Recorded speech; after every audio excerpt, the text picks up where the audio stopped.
Hey guys, Aaron Port here, realtor with the Key Group with Real Broker.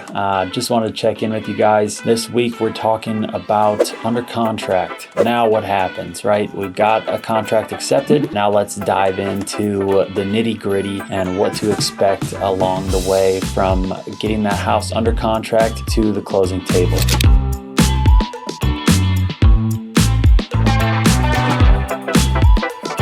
Congrats, you've got a house under contract. That's awesome. Now what? Now starts the fun, as I like to say. There are a lot of moving parts in this process now that you've gotten an offer accepted. Really, your agent should have prepped you for this even before you started this whole process, just walked you through step by step what you should expect. And so now as we've gotten this house, this offer accepted, now we dive in. We've got a bunch of moving parts in this next section from under contract to the closing table. And so there are some things that I'd like to point out that you can expect along the way. Again, your agent should do a good job of prepping you. Hey, this is what's coming next. This is what you can expect coming into your email inbox, next this week or the following week, whatever. They should be able to key you in on those important things that are going to be coming your way from the lender, from the title company, from inspectors if you're doing inspections. So let's dive in and talk about some of those main points here. The first major thing that is going to be coming up is your earnest money deposit. So if you are electing to put down an earnest money deposit, basically, again, as we talked about in the last video, this is just kind of a good faith deposit saying, hey, we are serious about this home and we are willing to put some money on it, put our money where our mouth is. Did you decide to put down? You're going to have to put that forward into escrow with the title company. Typically, they're usually the ones that collect that money, whether it's through an online deposit or through a check or whatever the method that you have elected. Sometimes it's a wire transfer, but the title company typically holds on to that money until closing, when it's either used towards your closing funds or credited back to you as the buyer. The next thing you're going to be looking to do is schedule your inspections. So if you have elected to do certain inspections in your purchase contract that you submitted for your offer, you will want to follow those things, as typically there's a date range that's set.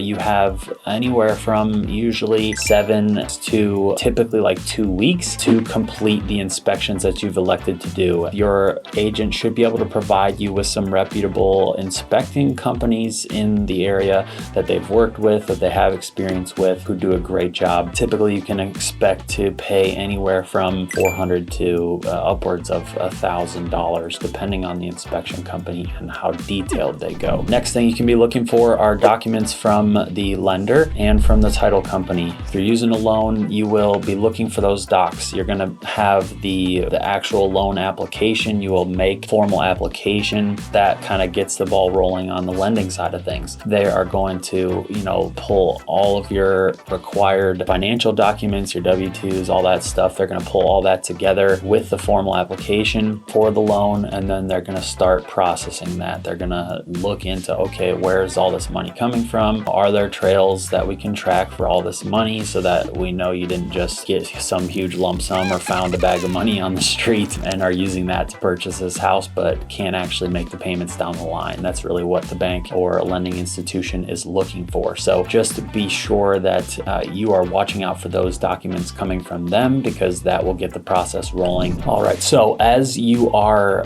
looking towards that closing date, a couple things are going to be popping up after you get those initial documents going. You've done your inspections. Now you have the opportunity to ask for any repairs if you need to. Sometimes there are things that come up like, hey, this is a pretty major thing. Then your agent will fill out what's called a removal of contingencies form. Basically, that's going to be where they ask, hey, we'll remove these contingencies and those kind of things as long as this, and this are taken care of. So if you're going to ask for, all the outlets to be changed in the house, or wiring needs updated in the house, or, the HVAC system is shot, it wasn't working. And so you're going to go back and say, hey, we'll remove these things as long as you take care of this, and this. And that kind of gives you the opportunity to negotiate between the buyer's agent and the listing agent and go back and forth and get that stuff figured out. If there's nothing that came back on the inspection report that raises any red flags, you're like, oh, it's all just little stuff, replacing some GFCI outlets, whatever it is, we can take care of of that, not a big deal. Then your realtor will fill out that form, get that sent back over, and things will be moving along as expected. If you are getting any type of loan, there will be an appraisal. Okay, an appraisal is where a certified appraiser goes into the home, walks around, kind of like a mini inspection. They're looking for things that are meeting the criteria of the lender. So they're only going to lend on a house if it is safe to be, inhabited. They're going to just be aware of that, but they're going to come back with a value for the property.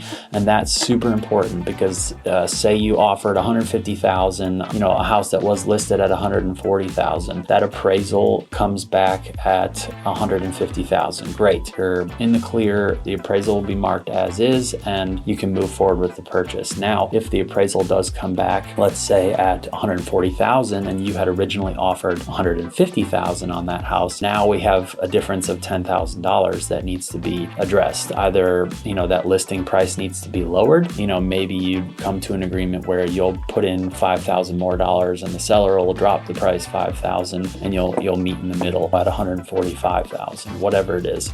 Just be aware that appraisal is pretty important if you are using any type of loan to purchase the house.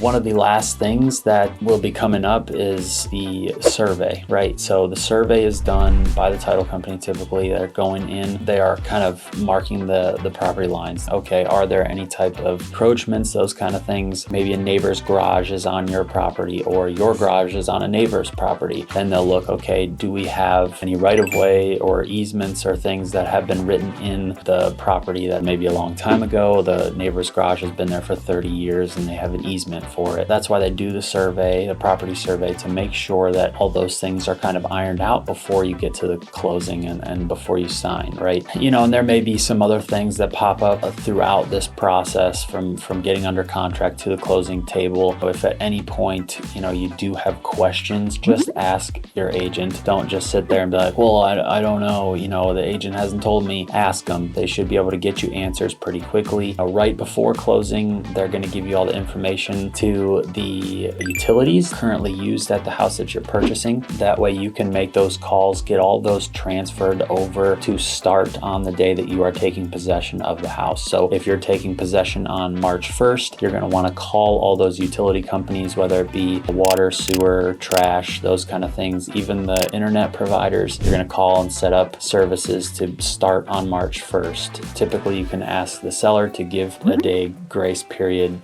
so that your services don't just shut off by 5 p.m. on that day. Just make sure that you do that, get those things set up so that it's a smooth transition and you're not sleeping that first night in the house in the dark because you don't have electric. So just make sure you're taking care of those little things. As you step towards the closing table, you will typically set up a time with the title company. A lot of times nowadays they have mobile notaries that will meet you, even in your current house or, at a coffee shop, or you can go to their office, whatever kind of is best for you. Some make you pay for that service, but some include it, no extra charge. So the docs that you're going to be signing, if you do have a loan, you're going to be finalizing those documents from the loan side of things. Basically, it's a lot of just saying, okay, hey, we've already done all these things, sign off on this. This is your closing statement. These are the fees that we're going to be charging you. Typically, you would have already wired that money prior to signing these papers, so you would have already known all these numbers. They're just reconfirming with you that you have everything correct. As you're signing those papers, just make sure if you do have any questions, ask your agent if they're there at the closing with you. They should be probably, just in case you do have good questions at the end, they can answer those for you. Your agent should be there to kind of smooth that. Most of the answers to the questions that you would have about the closing documents. So congratulations, you are now the proud owners of a brand new home. Now starts the fun of property maintenance and making the new house into a home for you and your family. But I appreciate you following along in this video series. Now that you are a homeowner, you might be looking to sell, so keep an eye out for my series, Contract to Close, for sellers as well. Thanks, and do something nice for somebody today.